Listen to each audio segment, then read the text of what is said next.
Ad oggi ci troviamo nelle condizioni di avere un project con la Via del Mare che sta procedendo il suo iter burocratico, una bretella di Cortellazzo, quindi dalla rotonda Frova che va fino a Cortellazzo, che è finanziata la progettazione che sta realizzando Veneto Strade, ma anche la sua realizzazione, perché parliamo di circa 50 milioni il costo dell'intervento, che sarà anche cofinanziato dal comune di Jesolo, e dall'altra parte abbiamo una definizione di quello che è la soluzione condivisa da tutti gli enti per il miglioramento dell'accessibilità non solo a Jesolo ma anche a Cavallino, con il potenziamento, il raddoppio di via Roma Destra, compreso il ponte di Cavallino, dove la pista ciclabile verrà riportata all'esterno e il ponte verrà restituito alla viabilità con 2 corsie per senso di marcia. Inoltre a questo si aggiunge un potenziamento della corsia di missione alla rotonda Pichi provenendo dalla rotonda Frova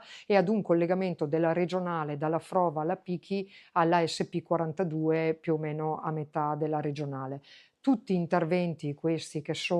secondi che sono finanziati nella progettazione, condivisi come soluzione e che Veneto Strade nei prossimi mesi, nel prossimo anno procederà a sviluppare. L'intervento con una valutazione parametrica e ripeto una valutazione parametrica del potenziamento di via Roma Destra,